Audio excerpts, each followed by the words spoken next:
It started with a scream in a parking garage. When former special ops contractor Jason Curtis and his 2 young daughters stumbled upon a violent abduction in progress, he had seconds to decide: walk away and stay safe, or risk everything to save a stranger. The woman being dragged into a black van was no ordinary victim. She was Ivy Newman, the billionaire CEO of a revolutionary clean energy empire worth billions. And the people who wanted her gone had power, connections, and nothing to lose. What began as a split-second act of courage in a dim, concrete structure spiraled into a dangerous chase through corporate espionage, hidden agendas, and a conspiracy that threatened to destroy not just one woman's legacy, but the future of sustainable technology itself. This is the story of how one father's instinct to protect became a mission that would change his family's life forever, and how the woman he saved would make him an offer that defied every expectation. Before we jump back in, tell us where you're tuning in from, and if this story touches you, make sure you're subscribed, because tomorrow, I've saved something extra special for you. The fluorescent lights of the underground parking garage buzzed overhead, casting harsh shadows across rows of expensive vehicles. Jason Curtis guided his old pickup truck down the spiral ramp, the engine rumbling softly as he searched for a spot. In the back seat, his twin daughters, Emma and Lily, were lost in their own worlds. Emma had her nose buried in a thick fantasy novel, while Lily sketched something in her art journal, tongue poking out in concentration. Thought it was supposed to be a simple evening. Piano recital at the downtown art center, followed by ice cream at their favorite shop 3 blocks away. Jason had promised them this outing for weeks, ever since he'd finished the Henderson renovation project that had consumed most of his summer. As a freelance carpenter and contractor, his schedule was unpredictable, but he always made time for his daughters. Always. He pulled into a spot on the 3rd level, the tires squeaking against the polished concrete. The garage was quieter than usual for a Thursday evening. Most of the theater crowd had already parked and headed upstairs. Jason checked his watch as he killed the engine. "We've got 20 minutes before your recital starts," he said, turning to face the twins. "That's plenty of time, but we need to move." Emma closed her book with a dramatic sigh. "Dad, it's just a recital. Mrs. Patterson won't start without us." "That's not the point," Jason replied, already unbuckling his seatbelt. "We show up on time because it shows respect for everyone else who did the same." Lily giggled. "Dad's doing his responsibility speech again." "It's a good speech," he said with a slight grin, opening his door. "I've been working on it for years." The girls climbed out, Emma adjusting her dark blue dress while Lily made sure her sheet music was properly organized in her folder. Jason locked the truck and pocketed his keys, then led them toward the elevator bay at the far end of the level. That's when he heard it, a sharp, muffled cry. Then the sound of something heavy hitting metal. Jason stopped immediately, his hand shooting out to halt the girls. Years of training, instincts honed in situations most people never experienced, flooded back in an instant. His body went still, his senses sharpening. "Dad?" Emma whispered, noticing the sudden change in his posture. "Quiet," he said softly, his eyes scanning the garage. Another sound. This time closer. A woman's voice, strained and desperate, cut short as if someone had covered her mouth. Jason's heart rate accelerated, but his breathing remained controlled. He turned to his daughters, his expression calm but serious. "Both of you, get back in the truck. Lock the doors. Do not come out until I come back for you. Understand?" Lily's eyes widened. "Dad, what's happening?" "Just do what I say now." The tone in his voice left no room for argument. The twins hurried back to the pickup, climbing inside and locking the doors as instructed. Jason waited until he heard the click, then moved forward. Staying low and keeping to the shadows between vehicles. He moved silently, each step deliberate, his eyes sweeping left and right. The sounds were coming from the far corner of the garage, near the emergency stairwell. As he crept closer, the scene came into view, and his blood turned cold. 3 men surrounded a woman near a black panel van. 2 of them held her arms while she struggled, her heels scraping against the concrete as they dragged her toward the open sliding door. The 3rd man stood by the van, scanning the area with cold, professional detachment. He wore a dark suit and an earpiece. Security. Or something worse. The woman was fighting hard, twisting and thrashing, but she was outnumbered and outmatched. Her blazer was torn at the shoulder, her briefcase abandoned on the ground several feet away, papers scattered across the oil-stained concrete. Jason's mind worked quickly, assessing the situation. 3 armed men, probably trained. 1 woman in immediate danger. No backup. No time to call the police. He had seconds to decide. Walk away. Protect your daughters. This isn't your fight, but even as the thought crossed his mind, he knew he couldn't do it. He'd seen too much, lost too much, to stand by and watch someone suffer when he had the ability to act. He moved. Jason emerged from behind a concrete pillar and strode forward, his voice cutting through the tension like a blade. Let her go. All 4 heads turned toward him. The woman's eyes went wide with a mixture of hope and terror. The men holding her tightened their grip, but the one by the van stepped forward, his hand moving toward his waistband. Walk away, the man said, his voice flat and devoid of emotion. This doesn't concern you. Jason didn't stop moving. I'm not asking again. Let her go. The man's hand hovered near his weapon. You're making a mistake. Wouldn't be my first. For a heartbeat, everything froze. Then the man by the van made his move, reaching for the gun tucked beneath his jacket. Jason was faster. He closed the distance in 3 long strides, his right hand shooting out to grab the man's wrist before the weapon cleared leather. He twisted hard, using the man's momentum against him, and drove his knee into the man's ribs. The gun clattered to the ground, and Jason followed up with an elbow to the jaw that sent the man sprawling. The other 2 released the woman and rushed forward. Jason sidestepped the first attacker, using his own weight to send him crashing into a parked sedan. The second one was quicker, landing a solid punch to Jason's ribs that made him grunt in pain. But pain was an old friend. Jason absorbed the hit and countered with a quick jab to the throat, followed by a sweeping leg that took the man down hard. The first attacker was already getting back up, blood streaming from his nose. Jason grabbed the woman's arm. Run! He barked. She didn't need to be told twice. She bolted toward the elevator, her heels clicking frantically against the concrete. Jason backed up slowly, keeping all 3 men in his line of sight. The one he'd taken down first was groaning on the ground, clutching his ribs. The other 2 were regrouping, their expressions dark with fury. You just signed your death warrant, one of them hissed. Jason didn't respond. He just kept moving backward, leading them away from the woman, away from his daughters. Then he heard the sweetest sound in the world, the elevator doors chiming open. He turned and ran up behind him. Footsteps pounded against concrete. Shouts echoed through the garage. But Jason had already reached the stairwell door, slamming it open and taking the stairs 3 at a time. He burst through the exit on the ground level and found himself in the theater lobby, crowded with well-dressed patrons, milling about before the evening's performance. He scanned the crowd and spotted her immediately.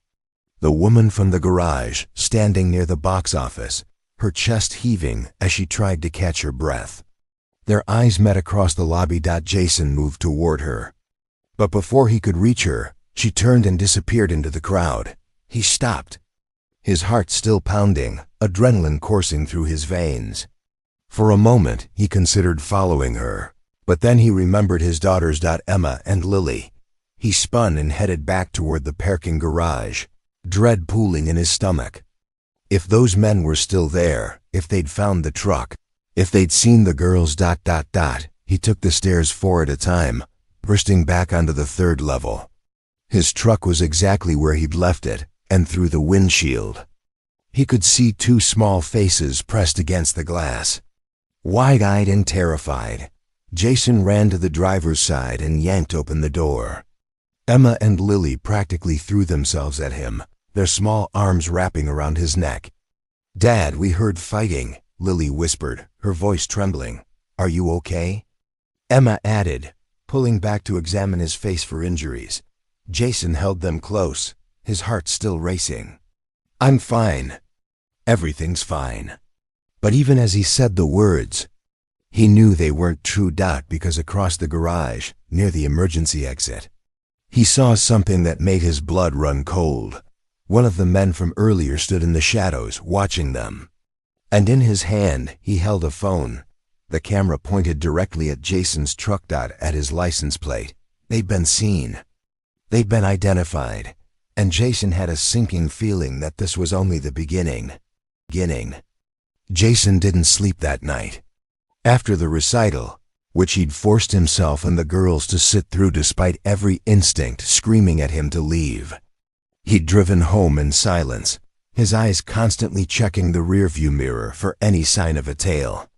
Emma and Lily had sensed his tension and hadn't asked questions, though he caught them exchanging worried glances in the back seat. Preparing and narrating this story took us a lot of time, so if you are enjoying it, subscribe to our channel. It means a lot to us. Now back to the story. Their home was a modest 2-story craftsman in the Ashford Heights neighborhood, a quiet area filled with young families and retirees. Jason had bought it 3 years ago, after the divorce, using most of his savings for the down payment. It needed work, which suited him fine. Working with his hands had always been therapeutic, a way to quiet the noise in his head. After tucking the girls into bed and triple-checking every lock in the house, Jason had settled into the worn leather chair in his small home office, a cup of black coffee growing cold on the desk beside him. His laptop screen glowed in the darkness, the cursor blinking in the search bar. He'd been staring at it for 20 minutes, debating whether to type the words that would change everything. Finally, he gave in. Ivy Newman, CEO. The results flooded the screen instantly. Page after page of articles, interviews, and news stories. Jason leaned forward, reading quickly. Ivy Newman, age 36, founder and CEO of Horizon Energy Solutions, a company that had revolutionized solar panel efficiency and battery storage technology. Her innovations had made renewable energy accessible to middle-class families, cutting costs by nearly 60% over the past 5 years. The company was valued at over $8 billion, and Ivy herself had been featured on the covers of Forbes, Time, and Fortune. But it wasn't just her business success that caught Jason's attention. It was the recent headlines. Horizon Energy CEO faces board revolt over controversial patent decision. Newman's refusal to sell technology sparks internal conflict. Sources say Ivy Newman under pressure to step down. Jason clicked on the most recent article, dated just 2 days ago. It detailed how Ivy had refused to sell a critical patent for her company's latest battery technology to a consortium of oil and gas companies. The offer had been substantial, nearly $2 billion, but Ivy had turned it down, insisting that the technology should remain accessible and affordable rather than locked behind corporate control. The decision had not been popular. Several board members had publicly criticized her, and there were rumors of an internal power struggle. Some articles hinted at threats, both legal and personal. Jason sat back in his chair, running a hand through his dark hair. The pieces were starting to come together. The men in the garage hadn't been random criminals. They'd been professionals, hired to remove a problem. To remove her. His phone buzzed on the desk, making him jump. He glanced at the screen. Unknown number. Jason hesitated, then answered. Hello? Silence. Then a woman's voice, steady but laced with exhaustion. Is this Jason Curtis? His pulse quickened. Who's asking? My name is Ivy Newman. I believe you saved my life tonight. Jason closed his eyes. Part of him had hoped she wouldn't track him down, that he could slip back into anonymity and pretend none of this had happened. But he'd known better. People like her had resources. How did you get my number? He asked quietly. Your license plate. I have people who can find information quickly. She paused. I'm sorry for the intrusion, but I needed to speak with you. To thank you. You don't owe me anything. I disagree. Her voice softened.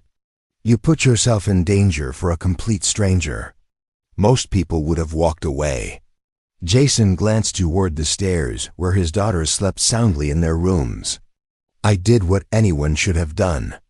But they don't, Ivy said. That's the reality. You intervened when you had every reason not to. You have a family to protect, a life to live. And yet you chose to help me. He didn't respond, unsure of what to say. Ivy continued. The men who tried to take me tonight, they're not going to stop. They work for people with significant resources and influence. People who want me out of the way. Because you won't sell your technology. A pause. You've been reading about me. Seemed like a good idea to know who I'd just made enemies for. Ivy laughed, though there was no humor in it. Fair enough. Yes, there are powerful interests who want control of my patents. But it's more than that. If they get their hands on this technology, they'll bury it. They'll keep it locked away to protect their existing investments in fossil fuels. Millions of people who could benefit from affordable clean energy will lose that opportunity. Jason rubbed his temples. So what are you going to do? Fight, she said simply. But I need help. I need someone I can trust. Someone who isn't connected to my company or my world. Someone who has already proven they're willing to stand up when it matters. You're asking me? I'm offering you a job, Ivy said. Personal security. Not bodyguard work in the traditional sense. I have a team for that, though clearly they failed tonight.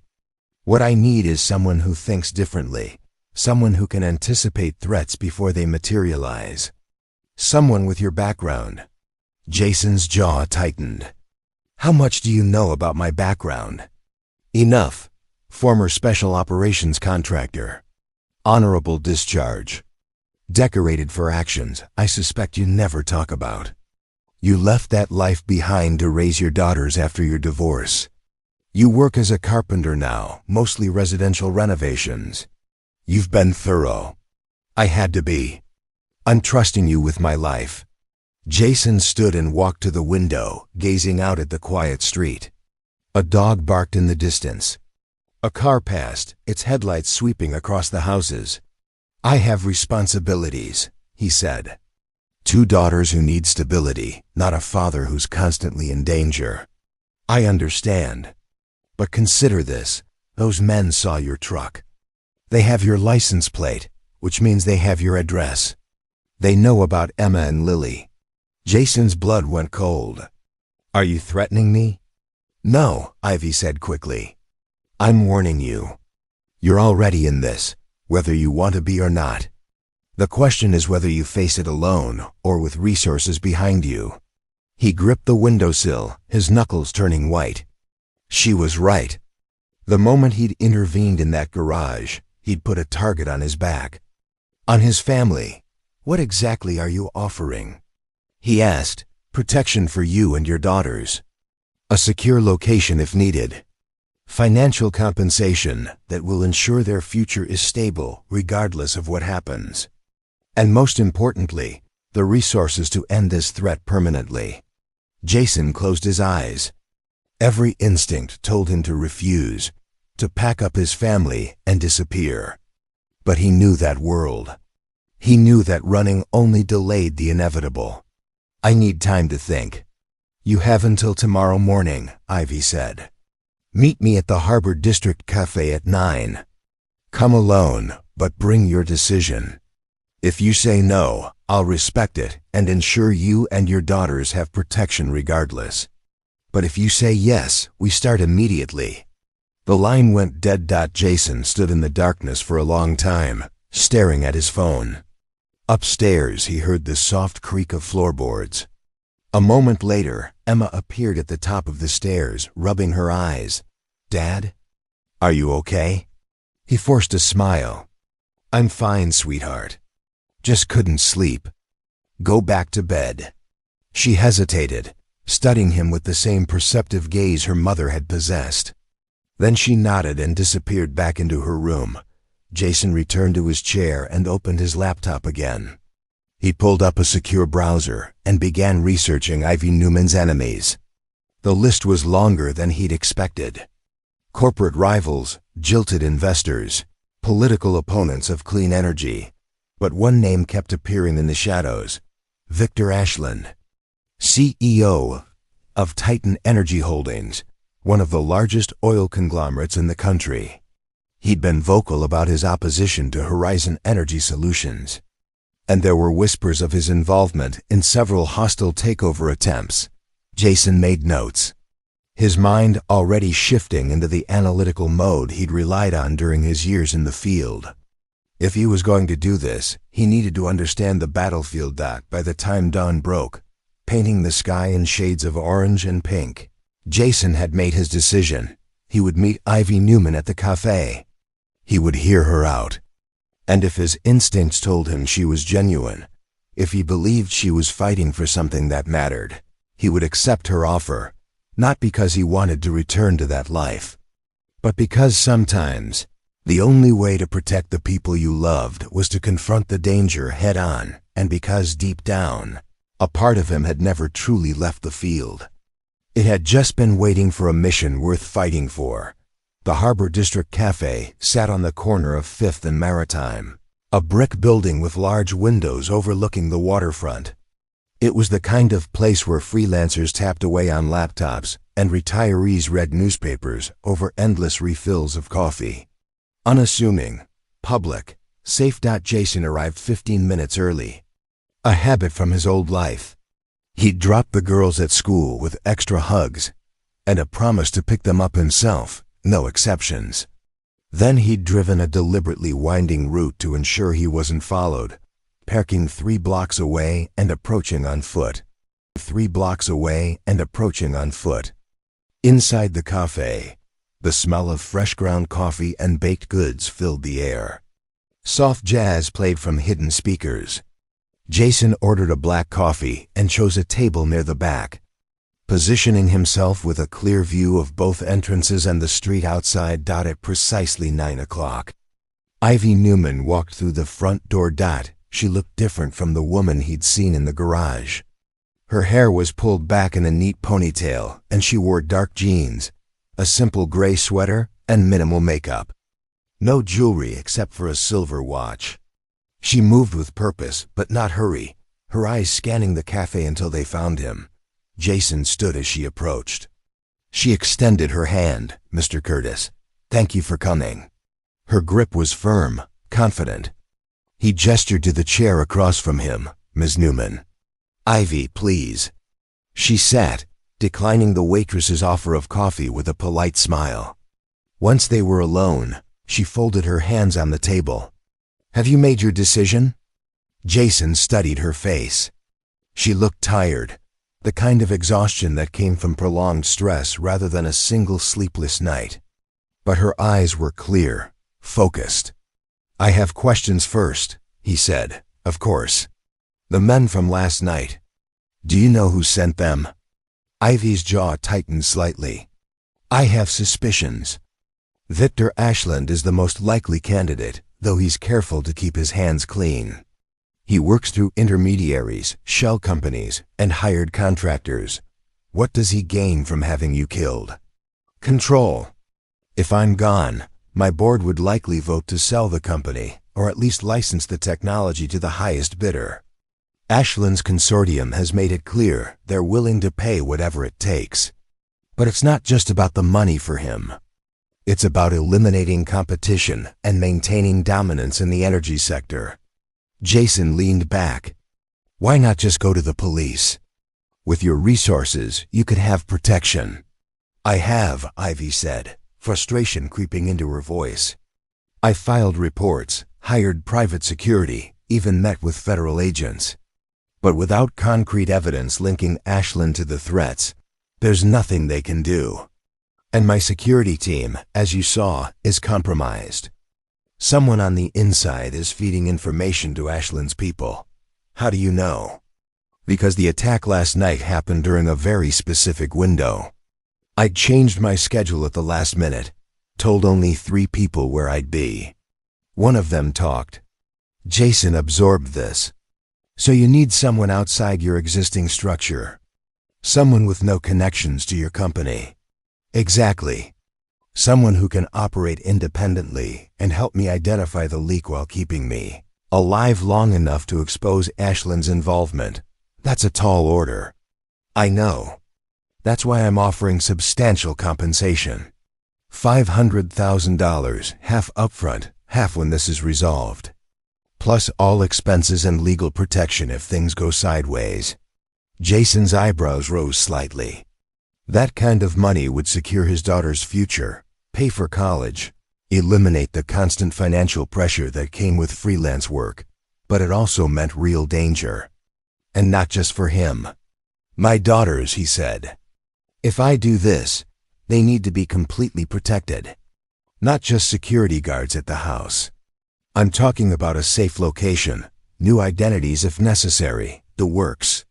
Ivy nodded. Already arranged. I have a private estate 2 hours north, completely secure, staffed with people I trust implicitly. Your daughters can stay there with a full-time caretaker, private tutors if needed. They'll be safer there than anywhere else. Jason felt the weight of the decision pressing down on him. Everything in him wanted to say no, to keep his family close, to maintain the simple life he'd built. But Ivy was right.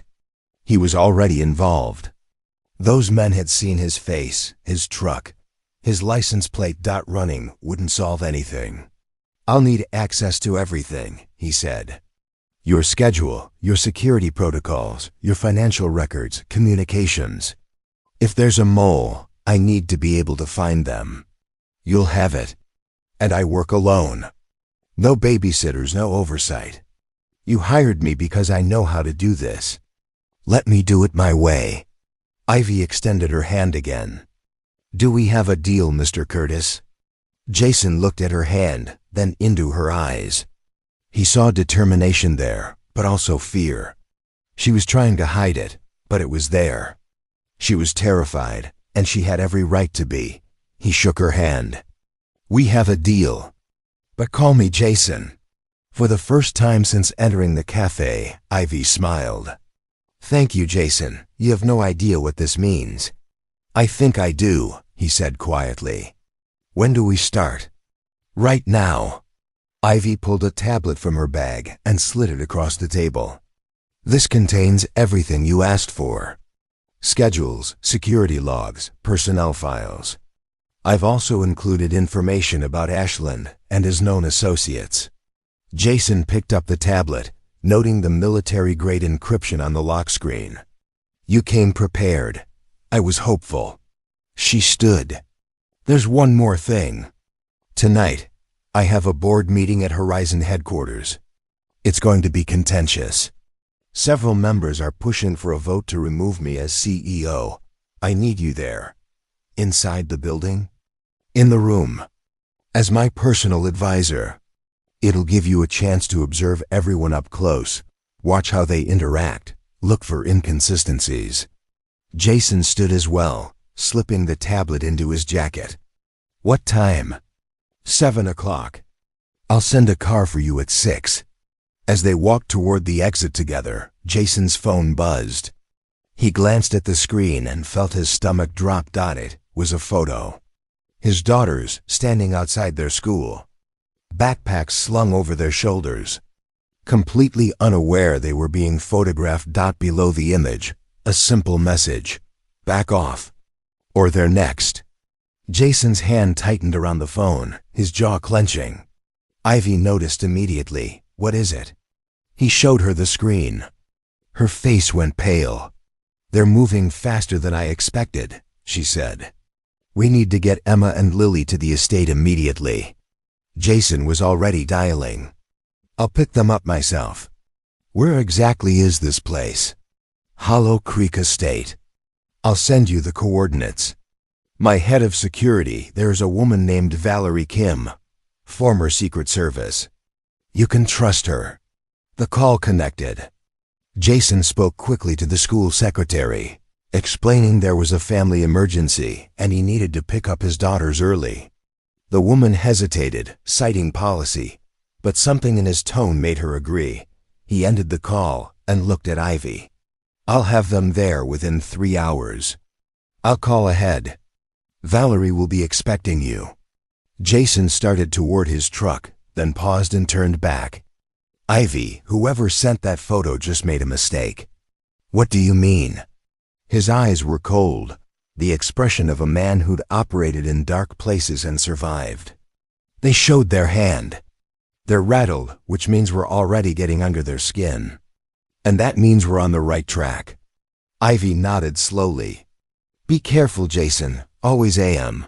He left the cafe and headed for his truck, his mind already racing through logistics.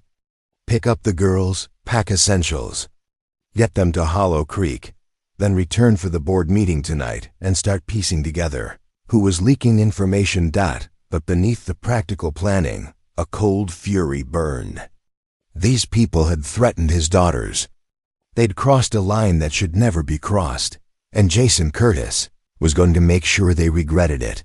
The drive to Hollow Creek Estate took Jason exactly 2 hours and 43 minutes.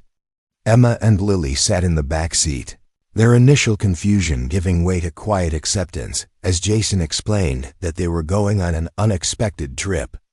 He'd learned long ago that his daughters could sense when he was being less than truthful. So he'd given them an edited version of the facts. He was helping someone in trouble, and they needed to stay somewhere safe for a little while. Emma, ever the analytical one, had asked the hard questions. Is this because of what happened at the parking garage? Jason had met her eyes in the rearview mirror. Yes. Are we in danger? Not where you're going. I promise. Lily had been quieter, clutching her sketchbook to her chest. Finally, she'd asked the question that made Jason's heart ache. Are you coming with us? I'll visit every day I can, he'd said.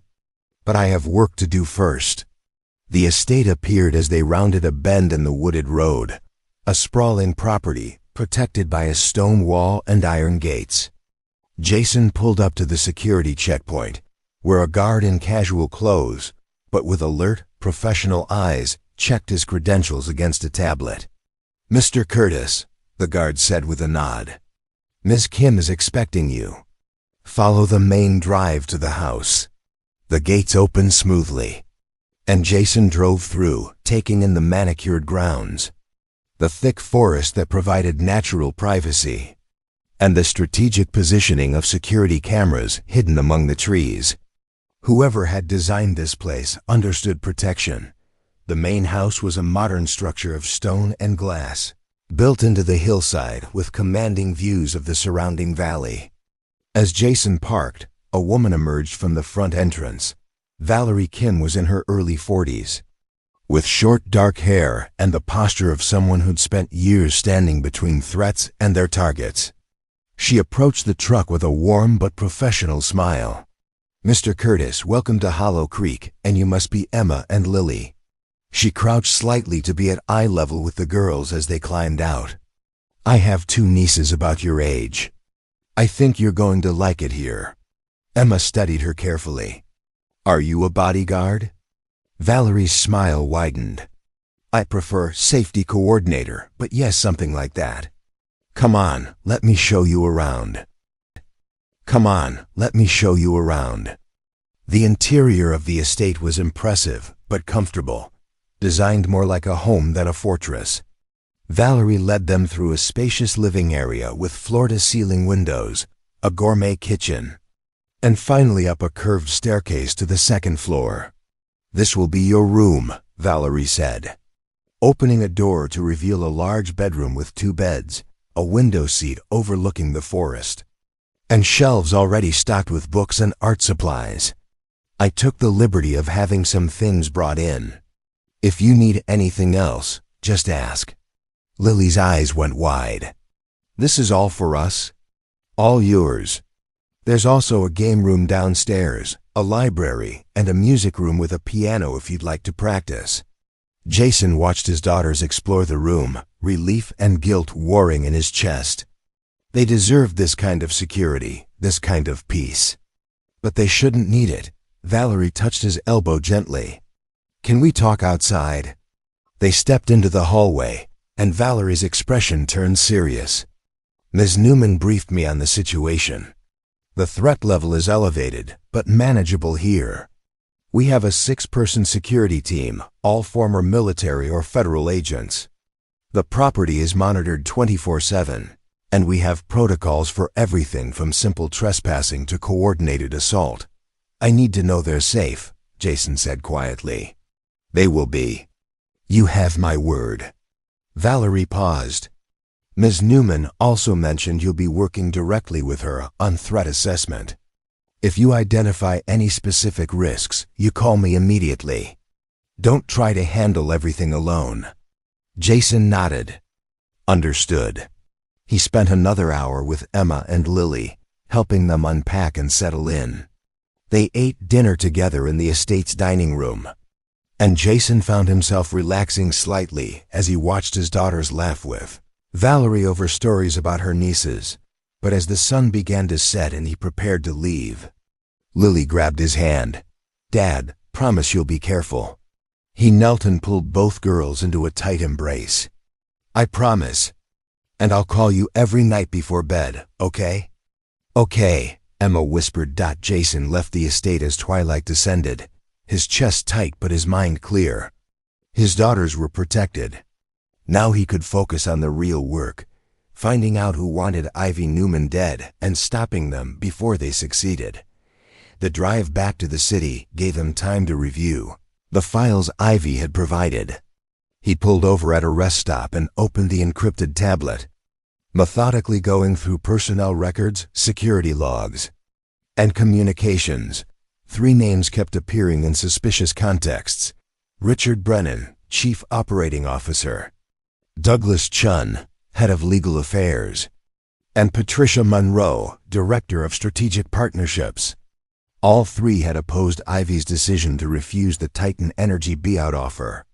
All 3 had access to her schedule and security arrangements, but suspicion wasn't proof. Jason needed evidence. His phone rang as he merged back onto the highway. Ivy's name appeared on the screen. I'm on my way to the board meeting, Jason said. Good. There's been a development. Douglas Chen requested a private meeting with me before the board convenes. He claims he has information about the leak. Jason's instincts flared. That could be a trap. I know. That's why I want you there when I meet with him. I told him I'd see him in my office at 6:30. Can you make it? Jason checked the dashboard clock. I'll be there. He pressed harder on the accelerator, weaving through traffic. 40 minutes later, he pulled into the parking garage beneath Horizon Energy Solutions headquarters, a gleaming 30-story tower in the financial district. The same type of garage where this had all started, he noted grimly. Security in the lobby was tight. Jason showed his credentials, a temporary access badge Ivy had arranged, and submitted to a weapons scan. He'd left his personal firearm locked in his truck, knowing it would only complicate things. A private elevator took him directly to the executive floor. When the doors opened, he found himself in a luxurious reception area with polished marble floors and abstract art on the walls. A young assistant looked up from her desk. Mr. Curtis, Ms. Newman is expecting you. This way, please. She led him down a hallway to a corner office with panoramic views of the city. Ivy sat behind a massive desk, and across from her, in one of the visitor chairs, Saturday, a man Jason recognized from the files. Douglas Chun. Chun stood as Jason entered, extending his hand. He was in his 50s, impeccably dressed in a tailored suit, with graying hair and sharp, calculating eyes. Mr. Curtis, I've heard quite a bit about you. Jason shook his hand briefly. Mr. Chun, Douglas, please. He turned back to Ivy.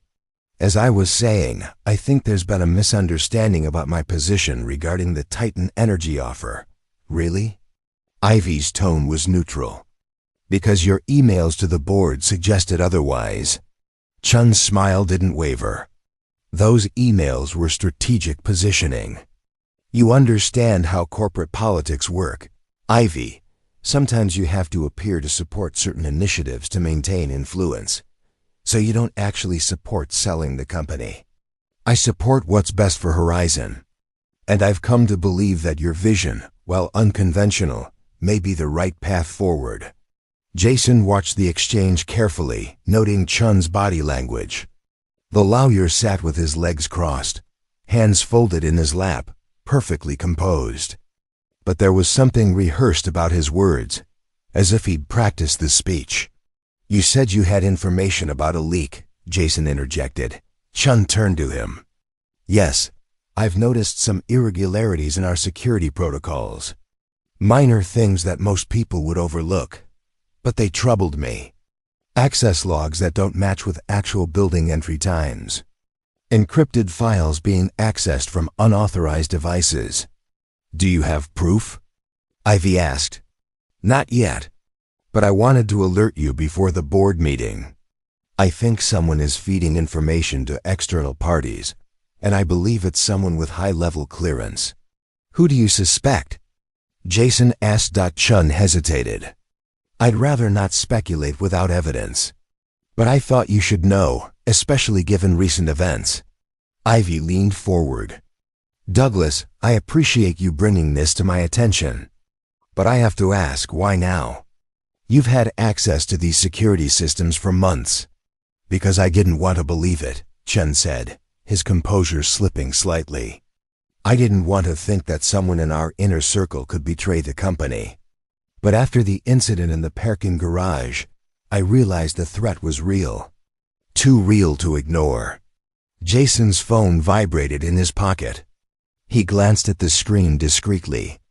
A text from Valerie. Attempted breach at estate perimeter. Neutralized. Girls are safe. His blood ran cold, but he kept his expression neutral. Someone had just tried to get to his daughters. And here was Douglas Chen, suddenly concerned about security breaches and eager to appear helpful. Thank you for the information, Douglas, Ivy said, standing. I'll have our security team investigate. Now, if you'll excuse us, Jason and I need to prepare for the board meeting. Chun stood as well, straightening his tie. Of course. I'll see you in the conference room. After he left, Jason closed the office door and turned to Ivy. We have a problem. He showed her Valerie's message. Ivy's face paled. Are they okay? They're fine. Valerie handled it. But the timing is suspicious. Chun shows up claiming to be helpful, and simultaneously, someone tries to breach the estate where my daughters are staying. Ivy sank into her chair. You think he's the leak? I think he's either the leak or he's being used to distract us from the real one. Either way, we need to be careful. That board meeting is about to get very interesting. Ivy nodded slowly. What do you suggest? Let them think you're vulnerable. Let Chun and anyone else working against you believe they're winning. Meanwhile, I'll be watching. And the moment someone slips up, we'll have them. That's risky. Everything about this situation is risky, Jason said. But if we're going to expose whoever's behind this, we need to draw them out into the open. Ivy stood and straightened her blazer, her expression hardening into the mask of corporate leadership. Then let's give them a show. As they walked toward the conference room together, Jason's mind was already working through scenarios, threats, and countermeasures. Somewhere in that boardroom was someone who wanted Ivy dead. And before the night was over, he intended to figure out who. The Horizon Energy Solutions boardroom occupied the entire north side of the 30th floor. A space designed to impress and intimidate in equal measure. Floor-to-ceiling windows offered a breathtaking view of the city skyline, now glittering with lights as evening settled over the downtown core. A massive oval table dominated the center of the room, surrounded by leather chairs that probably cost more than most people's monthly rent. Jason positioned himself against the back wall, his presence officially explained as Ivy's new security consultant. Several board members had given him curious glances as they filed in, but no one questioned his presence directly. He dressed in a dark suit Ivy had provided, blending into the corporate environment while maintaining the bearing of someone who shouldn't be challenged. 9 board members sat around the table, including Douglas Chen, who'd taken a seat near the middle, his expression professionally neutral. Jason had memorized each person's file during his review of Ivy's documents. Richard Brennan, the chief operating officer, sat at Ivy's right hand. He was a stocky man in his early 60s with silver hair and the weathered face of someone who'd spent decades in boardrooms and on golf courses. According to the files, he'd been with the company since its founding and had significant stock holdings. Patricia Monroe, Director of Strategic Partnerships, occupied a seat directly across from Ivy. She was younger than Jason had expected, perhaps 40, with auburn hair pulled into a severe bun and designer glasses that probably cost more than his truck. Her expression was carefully blank, but Jason caught the way her fingers drummed against her tablet. A nervous tell. The others were a mix of venture capitalists, industry veterans, and financial advisors, each representing different stakeholder interests. But the 3 Jason had identified as primary suspects, Brennan, Chun, and Monroe, were the ones he watched most carefully. Ivy called the meeting to order with a calm authority that impressed Jason. Whatever fear she felt, she buried it completely beneath a veneer of corporate confidence. "Thank you all for coming on short notice," she began. "I know the past few weeks have been challenging, and I appreciate your continued dedication to Horizon's mission." "Let's skip the pleasantries, Ivy," Brennan interrupted, his voice gruff. "We all know why we're here. The board needs to address the elephant in the room, your refusal to even consider the Titan Energy offer." "That offer was designed to dismantle everything we've built," Ivy replied evenly. "Titan doesn't want to partner with us. They want to bury our technology to protect their existing infrastructure." "That's speculation," Patricia Monroe said, her voice cool and measured. "What we know for certain is that Titan offered $2 billion for technology that's currently generating less than $200 million annually. From a fiduciary standpoint, refusing to explore that offer borders on negligence." Jason watched the room's dynamics carefully. Several board members nodded in agreement with Monroe's assessment, but a few others looked uncomfortable, including a woman named Sarah Yamamoto, who headed up the Research and Development Division. "The technology's value isn't just monetary," Sarah spoke up. "What we've developed could change how millions of people access energy. Selling to Titan would eliminate that possibility." "Noble sentiments don't pay dividends," Brennan shot back. "Our investors expect returns, not idealism." "Our investors knew our mission when they bought in," Ivy countered. "Horizon has always been about more than profit. That was the promise from day one." Douglas Chen leaned forward, his expression thoughtful. "Perhaps there's a middle ground. What if we license the technology to Titan with strict conditions about implementation and accessibility? That way, we maintain some control while generating significant revenue." Jason noted the suggestion carefully. On the surface, it seemed reasonable, a compromise position. But it also aligned perfectly with what Titan would want: access to the patents without the burden of Ivy's ethical constraints. "Licensing agreements can be renegotiated," Ivy said. "Once Titan has access to our core technology, they could tie us up in legal battles for years while they do whatever they want with it." "You're being paranoid," Monroe said sharply. "Am I?" Ivy's voice took on an edge. 3 nights ago, someone tried to kidnap me in a parking garage. My personal security team somehow failed to prevent 3 armed men from getting within feet of me. And now tonight, I'm being pressured to make a decision that would fundamentally alter this company's direction. Forgive me if I'm suspicious of the timing." The room fell silent. Several board members exchanged uncomfortable glances. Brennan cleared his throat. "We were all horrified to hear about that incident, Ivy, but you can't seriously be suggesting that anyone at this table had something to do with it." "I'm not suggesting anything," Ivy said calmly. "I'm stating facts. Someone wants me out of the way. And until I know who, I'm not making any major decisions about the company's future."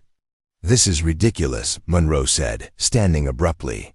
"You're using a random crime to justify poor business judgment. I move that we hold a vote of no confidence in Ivy Newman's leadership." Jason's muscles tensed. This was the moment Ivy had warned him about, the formal attempt to remove her as CEO. "Second," Brennan said immediately. Ivy didn't flinch. "Very well. Let's vote. All in favor of removing me as CEO, please raise your hands." 5 hands went up: Brennan, Monroe, Chun, and 2 of the venture capitalists. Jason committed their faces to memory. All opposed? 4 hands rose, including Sarah Yamamoto's and 2 longtime board members who'd worked with Ivy's father. "The motion fails," Ivy said. 5 to 4 is not a sufficient majority for such a decision according to our bylaws, which require a 2/3 vote. Monroe's face flushed with anger. "This is temporary, Ivy. You can't hold on to control forever." "I don't need forever," Ivy replied. "I just need enough time to prove that my decision was right." As the meeting began to dissolve into side conversations and tense exits, Jason's phone vibrated again. Another message from Valerie, but this one made his blood run cold. Perimeter breach attempt came from Inside Job. One of the estate staff tried to disable cameras. Subject contained. "You need to see this." Jason caught Ivy's eye and gave a subtle nod toward the door. She understood immediately. "If there's no other business," Ivy said, "we'll adjourn for tonight. Thank you all for your time." As board members filed out, Jason moved to Ivy's side. "We need to leave, now. What happened?" "Tell you in the car." They took a private elevator to the parking garage, where Ivy's driver waited with a black sedan. Jason scanned the area carefully before allowing Ivy to enter the vehicle. His instincts on high alert. Once they were moving, he showed her Valerie's message. "Someone on the inside tried to compromise the estate's security," he said. "That means whoever's after you knew exactly where my daughters were being kept. That information was only shared with a handful of people." Ivy's face went pale. "The board meeting was a distraction." "Exactly. While we were focused on the vote, they made a move on the one thing that would leverage me into backing off." "Did they get to Emma and Lily?" "No, Valerie caught it in time." "But Jason, we need to figure out who the insider is, fast." Jason's mind raced through possibilities. "The estate staff are all people you trust?" Valerie vetted them personally. But clearly, someone got to one of them. Money, threats, blackmail. There are always ways to turn people. His phone rang. Valerie's name appeared on the screen. "Talk to me," Jason answered. "The staff member we caught is named Michael Porter. He's been with Ms. Newman's household services for 3 years, mostly maintenance work. Claims he was approached 2 weeks ago by someone offering $50,000 to plant surveillance equipment and disable the security cameras during a specific window. Tonight, did he say who approached him?" "A woman. Mid-40s, professional appearance. Told him she worked for a private investigation firm hired by Ms. Newman's board to ensure estate security was adequate. He believed it was legitimate until I started asking questions." Jason exchanged a glance with Ivy. "Description match anyone we know?" Porter said she had reddish hair, wore expensive glasses, and drove a silver luxury sedan. "Patricia Monroe," Ivy whispered. Jason's jaw tightened. "Valerie, keep Porter isolated and comfortable. Don't let him contact anyone." We'll be there within 2 hours. He ended the call and turned to Ivy. Monroe just showed her hand. She's either working directly with Titan or she's the leak feeding them information. We need proof before we can move against her, Ivy said. An accusation without evidence will just make things worse. Then we get proof, Jason said. But we do it tonight, before she realizes we know. Ivy pulled out her phone and made a call. Sarah, it's Ivy. I need a favor. Can you access the building's security footage remotely? Jason listened as Ivy explained what they needed. Sarah Yamamoto, it turned out, had administrative access to most of Horizon's digital systems. A perk of heading the R&D division. She's pulling footage from the executive floor for the past month, Ivy explained after hanging up. If Monroe's been meeting with people she shouldn't be, the cameras will have caught it. 20 minutes later, Sarah called back. Ivy, you need to see this. She'd sent encrypted files to Ivy's tablet. Jason pulled over at a rest stop so they could review the footage together. The video showed Patricia Monroe having several meetings in her office with a man Jason didn't recognize. But Ivy did. That's James Wolcott, she said, her voice shaking with anger. He's Victor Ashland's personal attorney. He handles all of Titan Energy's sensitive negotiations. The footage showed multiple meetings over several weeks, including one where Monroe handed Wolcott what appeared to be documents.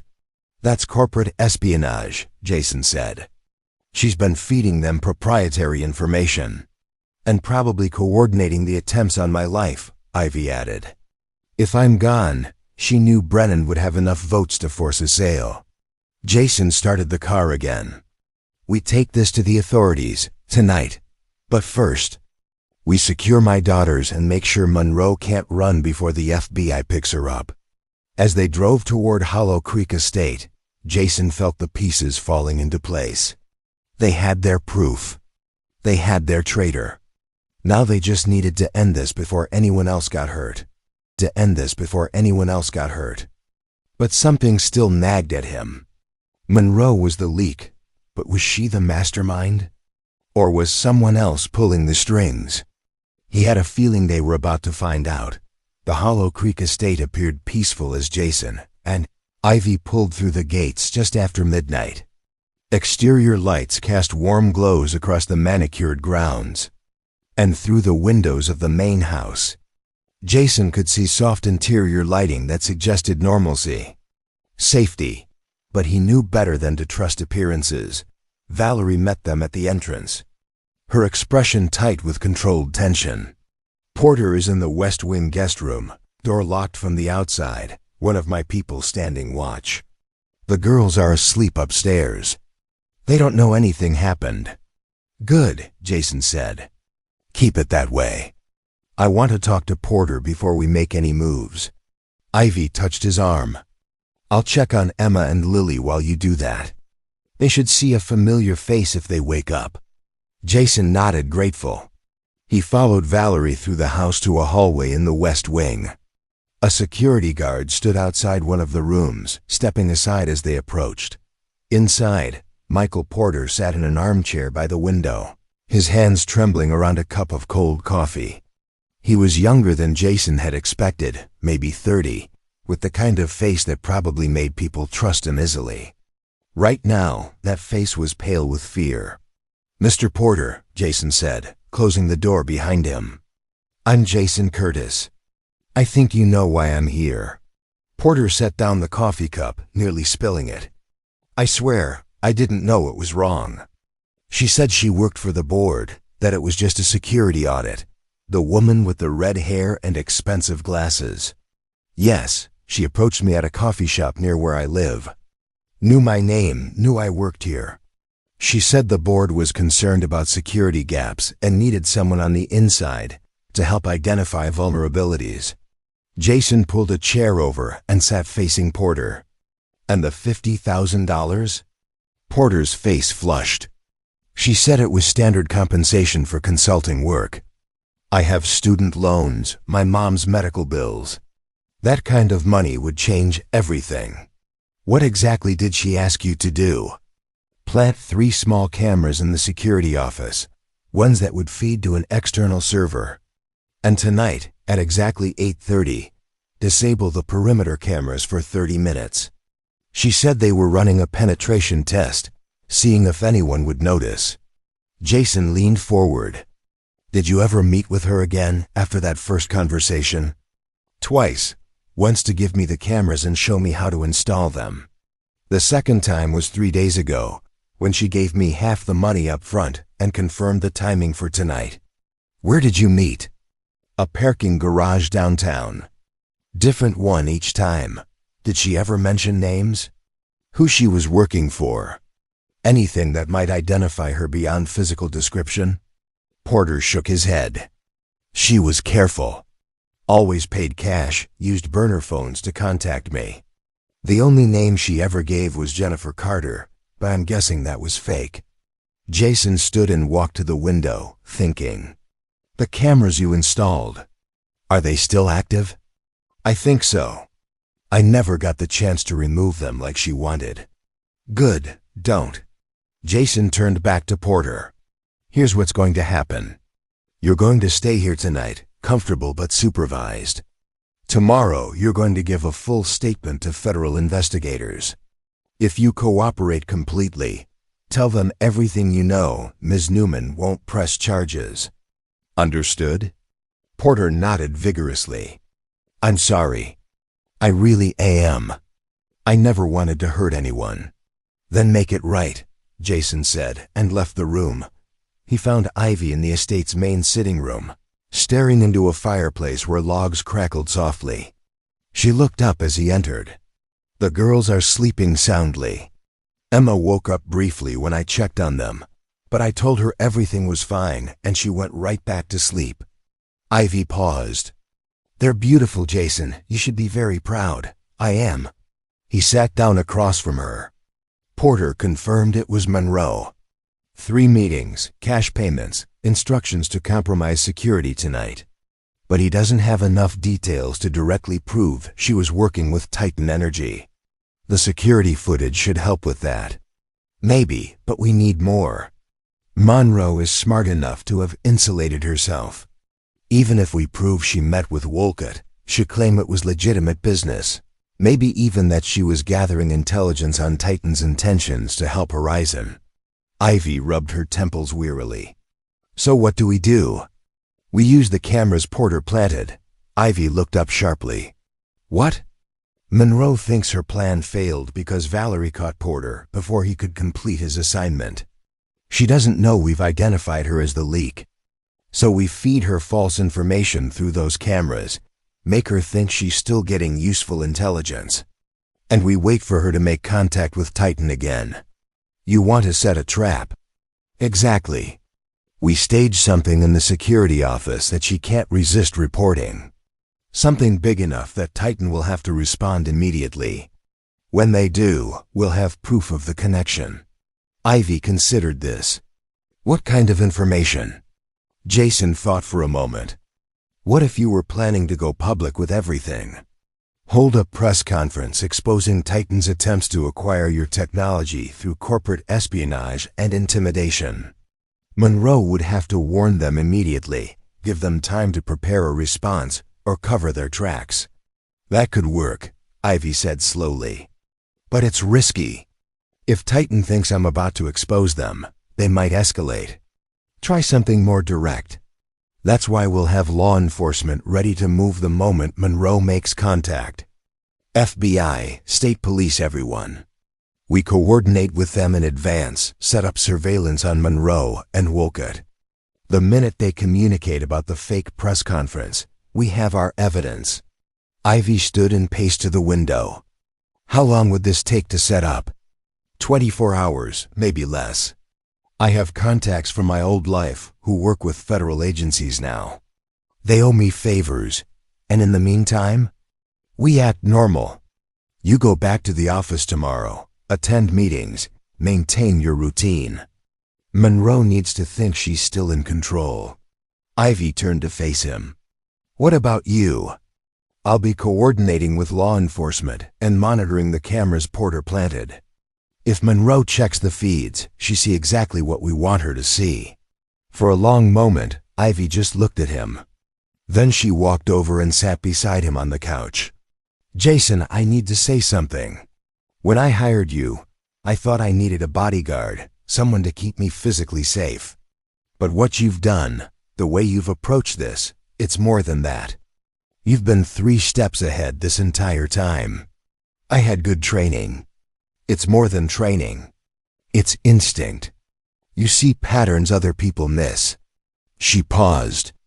"Your daughters are lucky to have you." "I'm the lucky one," Jason said quietly. "They're the only thing that kept me human after I left the service. Without them, I don't know what I would have become." Ivy reached over and squeezed his hand. "Well, I'm grateful you became the man who was in that parking garage 3 nights ago. You saved my life, Jason, and now you're saving my company." He met her eyes, seeing something there beyond gratitude. Something that made his chest tighten in a way that had nothing to do with danger or adrenaline.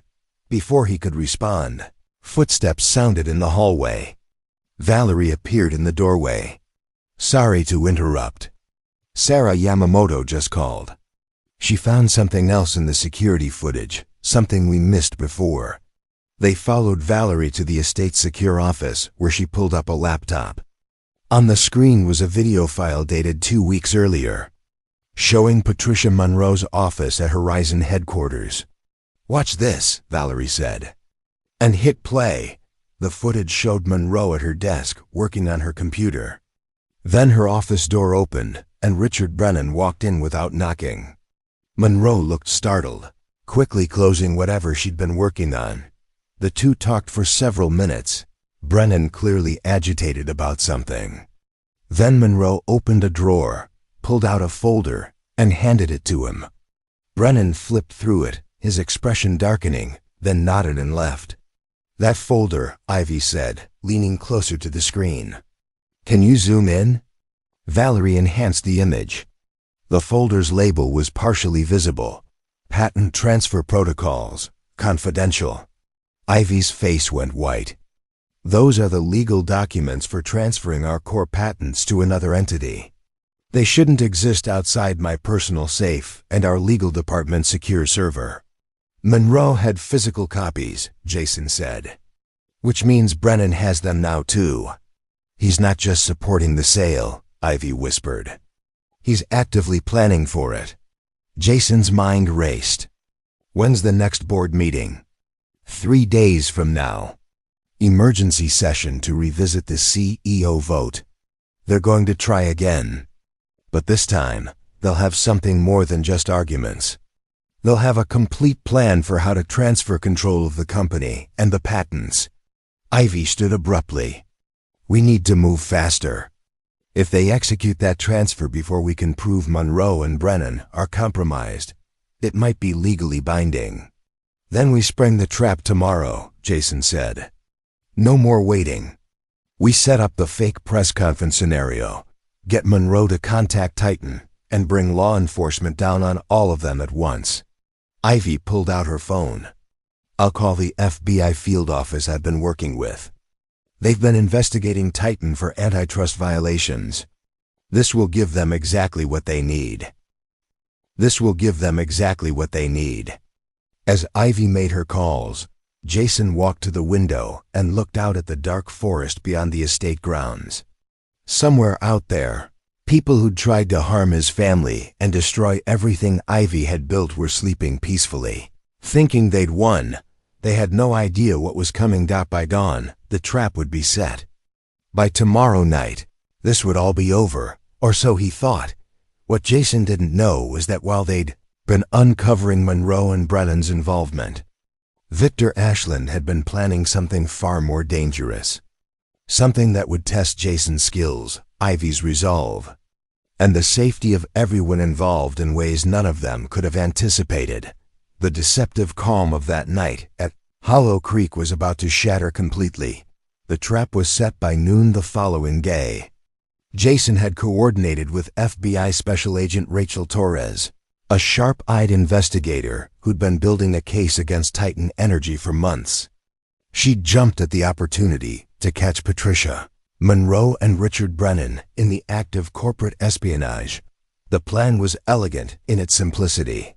At precisely 2 o'clock, Ivy would have a staged conversation in her office with Sarah Yamamoto, discussing plans for a press conference scheduled for the next morning. They'd mention specific details, allegations of corporate sabotage, evidence of attempted kidnapping, and most importantly, documentation proving Titan Energy's involvement in attempts to steal proprietary technology. The conversation would happen directly in view of one of the cameras Michael Porter had installed. Monroe, monitoring the feed remotely, would see everything. She'd have no choice but to warn her contacts at Titan immediately. FBI surveillance teams were already in position outside Monroe's home and James Wolcott's office. The moment either of them made contact with Victor Ashland or anyone else at Titan, federal agents would move in with warrants for arrests and asset seizures. Jason watched from the estate's security office as Ivy performed her role flawlessly. Through the camera feed, he could see her pacing her office at Horizon headquarters, appearing agitated as she spoke with Sarah. "We have enough evidence to bury Titan," Ivy said, her voice clear even through the hidden microphone. "The press conference tomorrow will expose everything. Their attempts to manipulate my board, the kidnapping plot, all of it." Sarah played her part perfectly too, expressing appropriate concern about legal repercussions and public reaction. They discussed logistics, timing, and which media outlets would be invited. "It's done," Valerie said, watching a separate monitor that showed Patricia Monroe's home office. She just pulled up the camera feed on her laptop. "She's watching." Jason leaned forward, every muscle tense. This was the moment everything hinged on. If Monroe believed what she was seeing, if she took the bait, they'd have her. Minutes passed like hours. Then Monroe's hand moved to her phone. "She's making the call," Valerie reported, adjusting the audio feed from the FBI surveillance equipment. Monroe's voice came through, tinny but clear. "James, we have a problem. Newman is going public tomorrow morning. She has documentation about everything." A pause as James Wolcott responded on the other end. "No, this isn't speculation. I'm looking at security footage right now. She's planning a full press conference." Another pause. "You need to tell Ashland immediately. If she goes public with what she knows, it's over for all of us." Jason felt a surge of satisfaction. They had her. The FBI would be moving in within minutes, but then Monroe said something that made his blood run cold. "There's one more thing. I know where her security consultant is keeping his daughters. Hollow Creek Estate, about 2 hours north. If we need leverage to stop this press conference, that's how we get it." Jason was already moving before Valerie could react. He grabbed his jacket and headed for the door. "Jason, wait," Valerie called after him. "The FBI is handling Monroe. She's not going anywhere." "She's not the threat," Jason said, his voice deadly calm. "Ashland is. And now he knows exactly where Emma and Lily are." He burst into the main house and took the stairs 3 at a time. Emma and Lily were in the library with their tutor, completely unaware of the danger descending toward them. "Girls, we need to move, now." Emma looked up from her book, recognizing the urgency in his tone. "Dad, what's wrong?" "No time to explain. Lily, grab your sister's hand. We're leaving." The tutor, a kind woman named Mrs. Peterson, stood up. "Mr. Curtis, is there a problem?" "Get to the safe room. Valerie will explain everything." Jason led his daughters down the back staircase, his mind racing through options. The estate was secure, but if Ashland was willing to risk everything, he'd send professionals. Real ones, not the thugs from the parking garage. They reached the garage level just as Valerie's voice crackled over the estate's intercom system. "Perimeter breach." Multiple contacts approaching from the north and east sides. All security personnel respond. Jason's worst fears were confirmed. Ashland had moved faster than anyone expected. He pushed Emma and Lily into his truck, strapping them in with trembling hands. Listen to me very carefully. No matter what happens, you stay in this truck. You do not get out unless I tell you to. Understand? Both girls nodded, their faces pale but determined. Jason handed Emma his phone. If anything happens to me, you call the number labeled Torres. Tell her where you are. Can you do that? Yes, Emma whispered. The sound of gunfire erupted outside, sharp cracks echoing through the garage. Jason's training took over completely.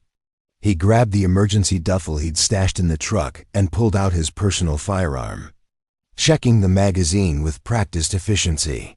Stay down, he told the girls, and moved toward the garage entrance. Through the windows, he could see Valeri's security team engaging multiple attackers across the estate grounds. Whoever Ashland had sent, they were well-trained and heavily armed, but they'd made one critical mistake. They'd threatened his daughters, and Jason Curtis was done playing defense. The firefight lasted 17 minutes, though it felt like hours. Jason moved through the estate with cold precision, working in tandem with Valerie's security team to repel the attackers. His military training came flooding back, muscle memory guiding his movements as he cleared rooms and covered angles. Two of Ashland's men went down in the initial exchange. 3 more retreated when FBI helicopters appeared overhead, their spotlight cutting through the afternoon shadows.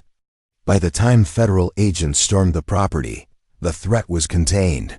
Jason returned to the garage to find Emma and Lily exactly where he'd left them, huddled together in the back seat of his truck. The moment they saw him, both girls burst into tears and threw themselves into his arms. "It's over," he whispered, holding them tight. "You're safe now. I promise." Special Agent Torres approached, her weapon holstered but her expression grim. "We've got 4 suspects in custody, including 2 who were injured. They're not talking yet, but we found communication devices linking them directly to Victor Ashland's personal security company." "And Monroe?" Jason asked. "Arrested 20 minutes ago, along with James Wolcott. Richard Brennan tried to run but didn't get far. We have enough evidence to charge all of them with conspiracy, corporate espionage, and attempted kidnapping." Jason felt the tension begin to drain from his body. What about Ashland himself? Federal marshals are executing a warrant at his residence right now. He won't see the outside of a courtroom for years. Ivy arrived an hour later, rushing through the estate entrance with wild eyes until she found Jason and the girls in the main sitting room. She dropped to her knees in front of Emma and Lily, tears streaming down her face. "I'm so sorry," she said. "This should never have happened. You were supposed to be safe here." Lily reached out and touched Ivy's hand. "It's not your fault. Bad people did bad things. That's on them, not you." Ivy pulled both girls into an embrace, and Jason watched as 3 people who'd been strangers less than a week ago became something more. Something that looked like family.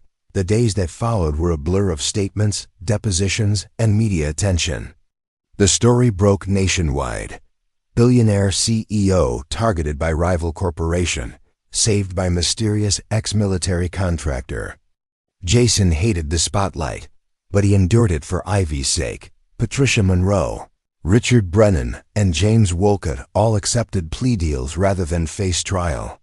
Their testimony provided prosecutors with everything needed to dismantle Victor Ashland's network of corruption. Titan Energy's stock plummeted, and Ashland himself faced federal charges that would likely keep him imprisoned for decades. Horizon Energy Solutions emerged stronger than ever. With the conspiracy exposed and the corrupt board members removed, Ivy restructured the company's leadership with people she trusted. Sarah Yamamoto became Chief Operating Officer. Valerie Kim was offered a permanent position as Head of Corporate Security, and Jason was offered something he never expected. 3 weeks after the dust settled, Ivy invited him to her office at Horizon headquarters. Emma and Lily came too, curious about where their father had been spending so much of his time lately. "I've been thinking about what comes next," Ivy said, gesturing for them to sit. "Horizon needs someone who understands both security and ethical business practices. Someone who can help us rebuild trust and ensure nothing like this ever happens again." Jason raised an eyebrow. "Sounds like a big job." "Sounds like a big job." "It is, Chief Security Officer and Ethics Director. Full executive position, competitive salary, stock options, and most importantly, a role in shaping how this company operates going forward." Emma leaned forward excitedly. "Dad, you should do it." "You'd be helping so many people," Lily added. "Just like you helped Miss Ivy." Jason looked at his daughters, then at Ivy, seeing the hope and trust in all their eyes. For years he'd defined himself by what he'd left behind, the missions, the danger, the violence. But maybe it was time to define himself by what he was moving toward. "On one condition," he said. "My daughters come first, always. If they need me, nothing else matters." Ivy smiled. "I wouldn't have it any other way." Jason stood and extended his hand. "Then you've got yourself a Chief Security Officer." 6 months passed like a dream Jason never knew he needed. The transition from freelance carpenter to corporate executive had been smoother than expected, largely because Ivy understood what mattered most to him. His office at Horizon headquarters had windows overlooking a park where Emma and Lily could play after school. The company installed a small library adjacent to his workspace. Filled with books the girls loved, Jason restructured Horizon's entire security apparatus, implementing protocols that balanced protection with transparency. He hired veterans like himself, people who understood both the weight of responsibility and the value of second chances. The team he built wasn't just effective, it was ethical, something rare in the corporate world. Emma and Lily flourished in their new environment. Emma joined Horizon's Youth STEM program, attending workshops where scientists explained renewable energy concepts in ways that made her eyes light up. Lily discovered the company's art therapy initiative, contributing her sketches to a program that brought creative expression to hospitals and community centers. But the most significant change was the one Jason hadn't anticipated.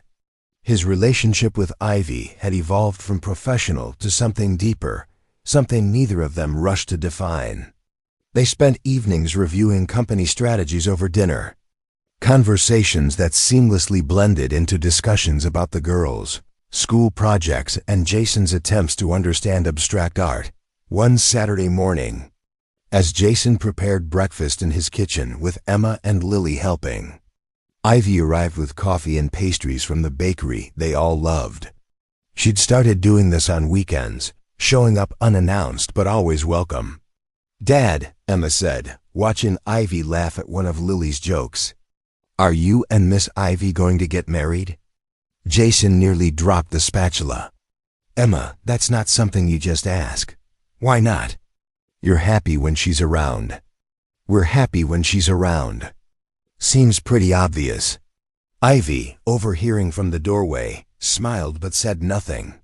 She simply joined them at the kitchen table, settling into a rhythm that felt like it had always existed. Later that evening, after the girls were asleep, Jason and Ivy sat on his porch watching stars emerge in the darkening sky. "Your daughters are remarkable," Ivy said softly. "They've been through so much, but they still see the world with such hope." "They taught me that," Jason replied. "After I left the service, I was lost. They gave me purpose." Ivy reached for his hand. "And now?" "Now I'm exactly where I'm supposed to be." She leaned her head against his shoulder, and they sat in comfortable silence. Two people who'd found each other in the midst of chaos and built something beautiful from the ruins. 1 year after the parking garage incident, Horizon Energy Solutions held a ceremony Jason wished he could avoid, but knew he couldn't. The company was dedicating a new community center in the city's underserved district, a facility that would provide education, job training, and resources to families who needed them most. Ivy had insisted Jason be part of the ribbon cutting, arguing that his role in saving the company made him as responsible for this moment as anyone. Emma and Lily stood beside him, both dressed in their finest clothes.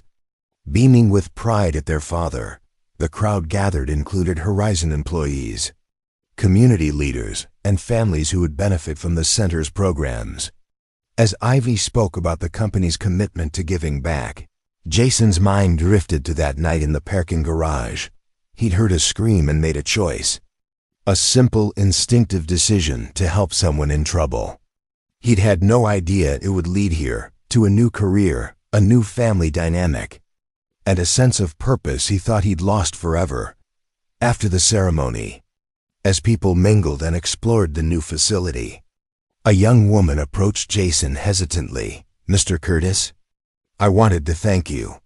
Jason smiled politely. "I think you have me confused with someone else." "No, sir. I was in that parking garage a year ago. I saw what you did for Ms. Newman. You didn't have to get involved, but you did. And because of that, this center exists. My little brother will be able to come here after school, get help with homework, learn skills that will change his life." She extended her hand, and Jason shook it, feeling the weight of her gratitude. "All I did was what anyone should do," he said. "But most people don't," she replied, echoing words Ivy had spoken to him a lifetime ago. As the woman walked away, Emma tugged on Jason's sleeve. "Dad, she's right. You changed everything." Jason looked down at his daughters, then across the room where Ivy was speaking with community leaders, her face radiant with genuine joy. One decision in a dark parking garage had set everything in motion. One moment of courage had saved not just a life, but countless lives through the work Horizon continued to do. And as Jason stood there, surrounded by the family he'd protected and the community he now served, he realized something profound. Heroism wasn't about grand gestures or dramatic rescues. It was about showing up when it mattered, standing firm when others ran, and believing that one person's actions could ripple outward in ways impossible to predict. The parking garage where it all began had been torn down months ago, replaced by affordable housing. But Jason would never forget that night, the scream that changed everything, the choice that defined who he'd become. Emma and Lily took his hands, Ivy joined them, and together they walked out of the community center into the bright afternoon sun, ready for whatever came next. Up next, you've got two more standout stories right on your screen. If this one hit the mark, you won't want to pass these up. Just click and check them out. And don't forget to subscribe and turn on the notification bell so you don't miss any upload from us.